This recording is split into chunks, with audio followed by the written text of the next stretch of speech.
Welcome everyone to episode 8 of the Backlash podcast. We're talking Raw Deal. That's right. So usually we start off with Around the Web, but what have you been up to this week? I've been sick. Yeah. Not much has been going on around the web. However, I just want to, from both of us, give a shout out to all the listeners from around the world. With thanks to the analytics through YouTube and the podcast, the audio portion, I want to say thank you to the listeners and viewers in Chile, Singapore, Japan, Russia, Australia, China, and France, and of course the United States and Canada. So thanks guys for keeping the game alive, checking us out. It's unbelievable the kind of outreach that this game still has. Yeah. Around the world. Around the world, yeah. Raw Deal and wrestling is a global. It's a global sport, right? Like even this week we watched Wrestle Kingdom, and wrestling's big in Japan. So right, to have a Japan listener, it's like kind of neat. And just one more thing is, just in case you want to take us on the go, or if you're like a primary YouTube viewer, we're available through different audio sources, through podcasts or backlashpod.podiant.co. And same with if you're just listening to us through the audio, check us out on YouTube as well. You could just Google search or YouTube search Backlash Podcast, and we're like the first one that comes up. We're the only Backlash podcast in the world. Yeah. So yeah, those are just other means to listen to us. A little self-serving this week, but we're entitled to sometimes. Yeah, we get to self-promo ourselves. We can talk about what we want. That's the perks of running our own show. Right? That's right. So, Scott, you had a chance to play some games while watching Wrestle Kingdom. We watched the Omega versus Alpha match, and Naito versus Okada. Yeah. But during that, you got to play some games with Cam, so I want you to get into that kind of stuff. Yeah, it was interesting because while we were watching these two matches, those were the two matches that we wanted to watch. So we sat down and watched those matches, and then played Raw Deal after we put on some Rumbles and played Raw Deal through the Rumbles. But while we were watching those matches, we were talking about whether to pack This Is Going Nowhere Fast in the Backlash deck, whether it's still relevant in the virtual era when Virtual has come out with unique reversals like Reach Exceeds Your Grasp, and then since Virtual has come out, Restricted Use has seen a rise in popularity. Yeah, absolutely. So those are two extra red cards that weren't really around when we were playing Classic in the Classic era. So we were debating, do we cut it? Do we not cut it? We have so many red cards in our deck, but then are we going to ever need it? Well, plus a lot of those red cards are essential. Yeah. Where it's not like a step aside escape move, break the hold, where we all started using that initially with Virtual, and we found that's not exactly the best idea, at least myself. So you can't afford to, do I discard this Revo and Sloppy just to get this card that could only be reversed for Backlash? Yeah. And we were talking about it is a D0 reversal, so if you do run into something like Vicky, backed by Vicky Guerrero or Macho Man, you have that D0, so you can pitch an elbow in a Revo that you might not play all game. So I think after our conversations, we convinced Cam that he should cut it from his decks, and he didn't have any other cards on him at that time. So we ended up playing a game, Big E versus the Great Khali. Okay. And we both ended up playing Drawing a Blank, which says when you are lower in Fortitude, you can't play reversals from your hand, so you can only reverse from Backlash deck or Arsenal. Yes. So we were both actually packing Nowhere Fast, and we both actually played This Is Going Nowhere Fast in that game. And we both laughed, and we're like, well, now what? Right? We had just decided it was a useless card, and then we both played a game, and we both played it. And we're like, okay, maybe it's not as useless as we thought it was. Another interesting thing while we were on that game is with Big E, you were running the Flying Body Press. No, sorry, which one was it? The 5-for-7 hybrid high risk. Yeah, it's a body press of some sort. The body press. And you were playing it, ignoring the can only be played text. From his Superstar specific card. And then it came to light that you also lose the cannot be reversed from hand. You lose that. So, with discovering that, are you going to be keeping that card in your deck? I definitely will be. It's still an 0 for 12 high risk when played as a counter. So, that's still a really powerful card in my opinion. It's better than an 0 for 12 strike. Yeah. So, I'm definitely going to be keeping it in the deck because it's good. I'll be more cognizant of what Backlash deck reversals are available because before that wasn't a concern. In the one game that I played, I'm like, I'll just keep pucking it, not worry about Backlash. But I'm still keeping it in the deck, I think, yeah. I just thought it was interesting because there's no break in that sentence. Yeah. So it ignores that entire, paragraph almost. Yeah, whereas with the atomic back body drop, yeah. It has two separate paragraphs. The first is that can only be played that gets ignored, and then the second paragraph says it can only be reversed by uniques. So it's two distinct paragraphs, so it still gets around it. The problem is you can't search for it with the tricep meat. Big E's backstage card lets you search for the big maneuvers. So Great Khali ended up winning that match. It was very back and forth. If I recall correctly, I had Khali down to 2 or 3 cards.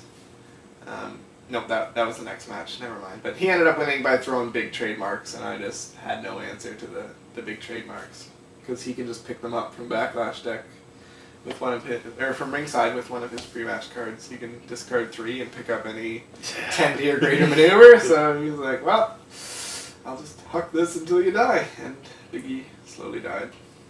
And then the next match that we played was my newly built Drew McIntyre versus Yokozuna. And that was the game where I got him down to a few cards, and then he made a big recovery, but Drew McIntyre still came away with the win. He is very annoying and very destructive. Yeah, that's going to be quite the deck to play against. So I had a small package deck built with the intent that when you throw it as a move, they're either losing 1 card from his ability for playing a 1D maneuver, or you're losing 3 cards from playing a reversal and discarding 2 for the chain trait. So it's pretty potent. The triggering the ability of any successfully played 142 card is really nasty because there's really nothing you can do to stop the ability. You can only stop the card. So it's kind of a pain in the butt. And then once you drop your opponent's hand, you can pretty well just go to town. There are a few cards that really help you recover from that situation. I know Big E has a specific that allows you to draw up to 5 if you have a small hand size at the start of your turn, and cards like Christian Offer Handshake will get you to draw 4 or 5 cards, but other than that, once Drew McIntyre gets rid of your hand, he's just goes to town. Have you changed your mind on Bear Hug? The 1 for 5 or 1 for 5 submission? Yeah, we were joking about that. Did we discuss that on the podcast or just outside? I think it was just outside. Yeah, someone mentioned you should pack Bear Hug the 1 for 5, and I said no, it's a useless card. It gets elbowed and whatever. But I did pack 1 in Drew McIntyre, and I did end up playing it, and it's been happening a lot to me. I know a few episodes ago or on Team Canada, I mentioned that no one plays Don't Be a Douchebag as an action, and then almost in that week 3 times someone played it as an action. I was like, I've never seen this before. So I think we're just going out of our way to prove you wrong. Exactly, and I don't mind. Whatever. So yeah, I played the 1 Bear Hug and it was good. So I'll probably keep 1. I may add 1 more, especially in that Drew build where when successfully played you can either draw a card or make your opponent put 1 on the bottom. Well, and you're looking at their arsenal too. Yeah, so you can fish out the reversal almost, right? So, yeah. And then with those games too, we tried to do a live stream. We've done a few of those. However, we ran out of battery power, so it lasted maybe 10 minutes. You should tell people that funny story. I don't want to talk about that story. maybe someone asked about it, other than you. Yeah. So, I like the idea of live streams because it gets everyone involved to correct our ruling mistakes. Yeah, I mean, it helps us as players too, right? If we're playing something or we don't notice something, someone can catch it or comment and say, why are you doing this? And it just helps the community remain interactive, which is our goal of this podcast. Mm-hmm. So, Ooh, hiccups. And speaking of playing games, we did this, what was it, 2 years ago? Yeah. I know Keith, based out of Singapore, does this for half a year, and it is a kind of a tournament series. So we're going to revisit this idea this year to change up how tournaments are played. So it's going to be like a 6-month tournament program, and it's like a accumulation point based. So I'm going to get that typed up and posted on Team Canada, but it's a good way to get the player base going, help out players that don't regularly place well, but they're accumulating their points. So say they make a top 4 and do well, they're getting that, and at the end of it all, everyone's walking out with some cool prizing. I'm going to work on a bunch of alternate arts and get those printed off. And yeah, because I mean, I don't even have to make the alternate arts because there's so much of it floating around online right now too. It'll be interesting to see, because I know I won the last store championship idea, and that's kind of been the running joke for the last few years. Scott wins. But like, I haven't won the last 3 tournaments. I don't think I've been in the top 2 the last 3 tournaments. No, me neither. Like but it's fun to like track that and see how you're doing comparative to everyone else. And I love looking at stats like that. So yeah, I love numbers. Yeah, with spreadsheets. So yeah, that'll be fun. Plus, with the prizing, what I'm going to do, similar to what Keith does, is the winner of that event just picks a card they want a new art for. Yeah. And then he does superstar sets. I don't know if I'm that ambitious. Yeah, that's a lot of work. So. And then the thing too with the being readily available online is that any player can just print off whatever they want to. Yeah. Speaking of players printing off whatever they want to add to their collection, transition to the topic of our show. That's right. So it came up on Twitter. We were talking. I don't forget how it initiated, but about Masked Llama mentioned something about Or no, someone said, "What are you building this week?" And you said you were too busy organizing. No, it was another player online. Was like, I've been organizing my collection. I've also been working on the new Superstar. Right. So I thought that would be a cool thing to do because there's so many different ways to do this, and it's how do you organize your card collection? Yeah. And especially now with the inclusion of the printed cards, whether you print it on cardstock, whether you get them professionally printed through various means, or if you have like just the paper versions, how do you keep it organized? Yeah. So let's go to the one that's most organized, Scott. Hey! How do you keep your cards readily accessible? So, the first thing that I did, and I regret, was I significantly reduced the size of my collection via Bonfire. So in 2007, 2008, I had a bunch of cards that I never really even organized. Me and a buddy split a case of Armageddon. So I had about 3 boxes of cards that never got organized, and I burnt them, and I went through my collection, and a lot of cards I hadn't played in years I just burnt. And now, of course, Virtual's coming back and saying, hey, cards like Arm Drag are useful again. And cards that are showing up on like Big E's Tricep Meet, Body Blocks, and like Super Kicks and Front Chanceries that I haven't played in a long time. Suddenly I'm like, oh, now I need to dig these out again. And so they're bringing back older cards, which is cool. I don't have them all. But, so the first thing I did was I went through my collection and got rid of a bunch of junk. Now, how do I organize? So I've been left with about 2 boxes of 1,000, I believe it's 1,000 count cards. Is it the single row or the double row boxes? It's one single row. So I have 2 single row boxes. And then the first one is organized by pre-match. And then I have like Bending Feud, Step Manager, only commons and uncommons. So commons and uncommons are in these 2 boxes. So I have pre-match, mid-match, and then I have a section for actions and reversals. That's the one box. And the other box is all moves and hybrids. And I've broken moves down into like their sets. So I have chain, heat, volley, back to basics, major announcement, There's one other pre-match card. Back to base. Homecoming. Oh, I love Homecoming. Again, like I talked about not using them, but they're set there in that little collection there, like Super Kicks and Chanceries. And Dynamics. So I have that all kind of organized. And then what I do for my rares, they are in an old battle bag. So I have 5 sections. The top corner is foils. So any SS3 foils, the Absolute Raw Ultimate Smackdown, battle bag stuff, tournament kit stuff, that's all in one section. And then I have the top 2 sections are just rares. They're loosely organized by type. I used to organize that by Fortitude, but I was like, there's such small sections that, and then the bottom 3 rows are cards that I haven't used in years. Like, no one wants to watch women wrestle. Mm-hmm. I'm thinking cards like, I aims to be starting something, and like I'm gonna give you a headache. Like cards. So wait, so you put cards like Body Block and Arm Drag in a bonfire, but not I aims to be starting. Because they were rare.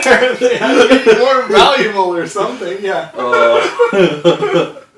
Yeah. So there's that, and I'm trying to think of what else I have, and now I have a little tray, and I'm not sure where this tray came from, but it's like the inside of a battle bag. And I have one section that's all virtual stuff, and then like a chunk of just junk cards to back the virtual stuff. And then... Like I aims to be starting something. Mm-hmm, yeah. And then my virtual superstar sets, what I liked what you did, you kind of collect the superstar sets, and there's like 8 to 10, 15 cards, you put them in a penny sleeve, and then they're kind of sorted by set, and I just have them in a 1,000 count box, but it's not very full. So that's just the superstars that I printed. And then on an ongoing basis, I have a tray that has like 4 little dividers in it. So I've divided into foils, rares, commons, uncommons, and virtual. So when I take apart a deck, I just allocate it to the right section, and then once those little trays get full, they're probably about an inch high, I loosely sort the cards. At one point I did have everything like completely organized. Now I'm kind of like, card I use most often, I'll just put it at the front of that section. So I know that like a Precision Sleeper is going to be at the front of the section. I know to go to either the back of a Precision section or to the 16 Fortitude maneuvers. I just know it's at the front because I use it more often. And that's pretty well how I organize my collection. Old Superstar sets are in a binder. From the good old days. A 10, 12, 15-year-old binder. And I think that's pretty well it for organization. And yeah, I try to keep on top of it so that it doesn't become like an overwhelming task and you never want to sit down and do it, but I kind of like organizing them. So. Well, but you need to be more conscious about how you keep your cards as well, because you've got your little guy running around who loves cards. Yeah, so everything is in a dresser in my office. So he has to somehow open the door and then open a dresser drawer. He hasn't done that yet. There's a few times I've left cards on top of the dresser and he's got a hold of them, but he'll be playing Raw Deal in 3 more years, I'm sure. Revolution first. Yeah, we might introduce him to Rebel first, yeah. For me, mine a little different with mine. I'm a disorganized mess. So I have a big tote. And in that tote are a bunch of boxes. Like deck. I have a tote. But everything I have fits in it, so I don't necessarily need to do it at my desk in there. I've brought out the tote and put it in here. Yeah. And it's something I can, at the off chance, if I want to take it somewhere, I can put it in the car. But on top of it are, I keep two roll boxes without lids. One box is dedicated to pre-match, mid-match reversals, and then I keep like chain, volley, heat, female and diva moves, and bash. So one box with dividers, I use trash sleeves as dividers, and at the other one, it's all actions, specifics, and stuff I don't feel like looking at. Yeah. In that box. I've never done a divide by diva thing. I might look into that. And then I have a 1,000 count box that are just maneuvers. Okay. Primarily non-hybrids. And then when I'm done with the deck, I try to put the important maneuvers on the left-hand side. Yeah. But then throughout it are like, these are all playable maneuvers. Yeah. For the most part. But I don't keep a small enough collection where it's just important stuff. Like you really condensed yours, and generally all your cards, excluding some rares, are intended to be used. Or not. And at most, I don't think I have more than 3 play sets of anything, like outside of Bolulus, Sidewalk Slam, and like your manager, like your core cards. Like I did a big purge of cards when I got back into the game, because I stopped playing for a few years, and when I got back into it, I just did a big sort, and I filled 4 grocery bags of cards, and just tossed them. I don't know what was in there. I'm sure there was important stuff looking back on it now. And then underneath those boxes in my tote are I have another long box dedicated to sleeves. Yeah. Then they're all color coordinated. So it's like, okay, I want to build a deck outside of my main ones. Yeah. Here's a chunk, and I just do that. And it's just miscellaneous boxes, decks I don't want to look at to take apart, deck boxes. Yeah. I have these little boxes underneath that are rares sorted by set that I acquired over the years. And like SS3 foils, like the booster pack foil version of cards. And a lot of that. I'm sure if I put in that extra effort to go through the bin that I have, I could really condense it down, but it's good enough for me now. Yeah. But in my battle bag I usually bring to events, I have like my one classic deck, the virtual decks I have built, and then I have another deck box that are all virtual non-specifics. Yeah. I always take it with me in case someone needs something or I need to switch something out. I have a deck box of the virtual superstars, all in penny sleeves. Yeah. And then I have a new box now I keep of non-virtual proxies.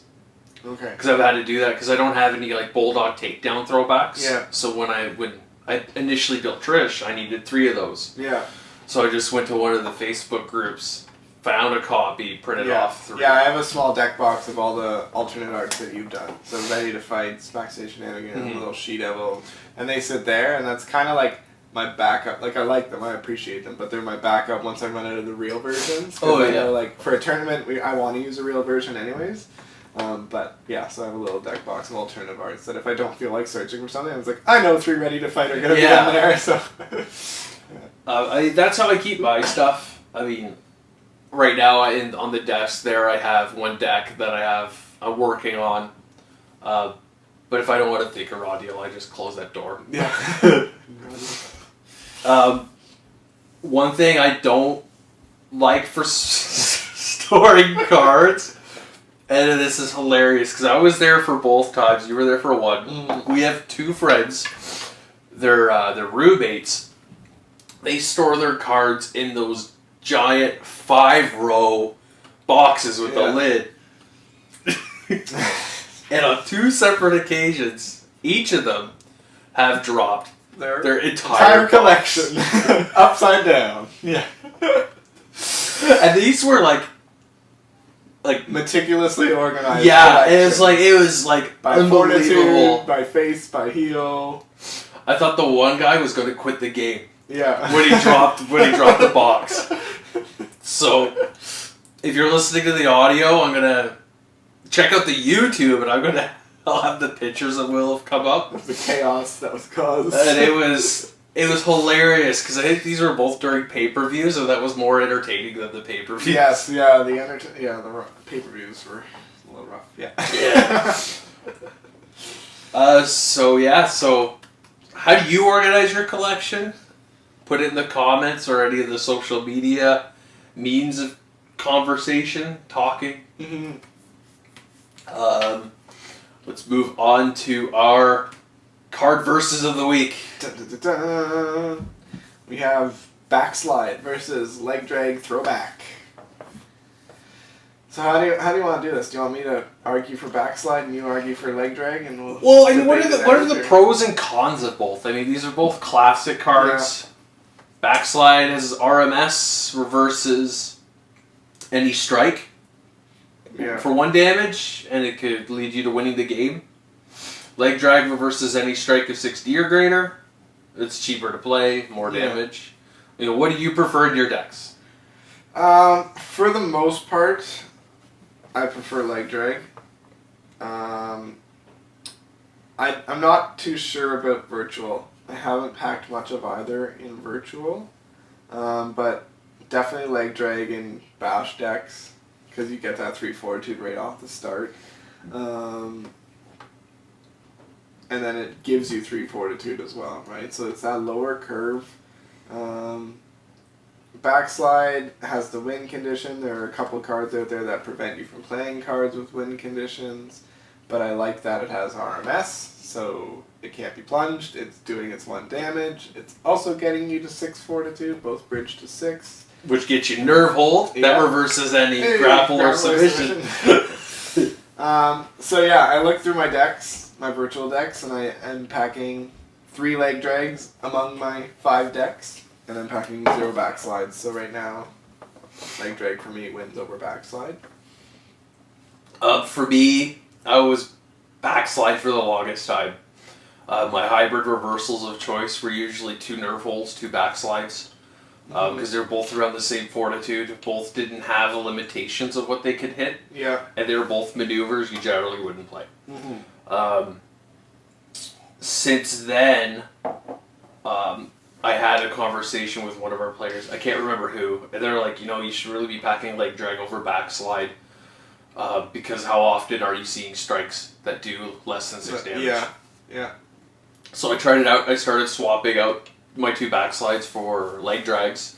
I was happy with it. I thought it was performing better for me. Yeah. It could have been circumstantial. I mean, that's, with the game, you could change something, it could work 2 times, and then it's going to be a reason you don't win an event later on. Yeah. With virtual now, I tend to not run as many hybrid reversals, but that's just out of deck space, not because of the meta. But I like the leg drag a whole lot more because, your low damage strikes usually are only going to be a desperate struggle if you're playing it with, a kick throwback. Yeah.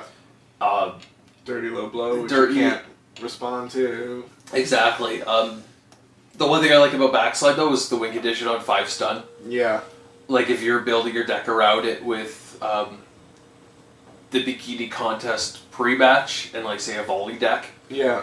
Volley, I think it's huge in volley decks. You're winning that game pretty quickly if you design your deck around that.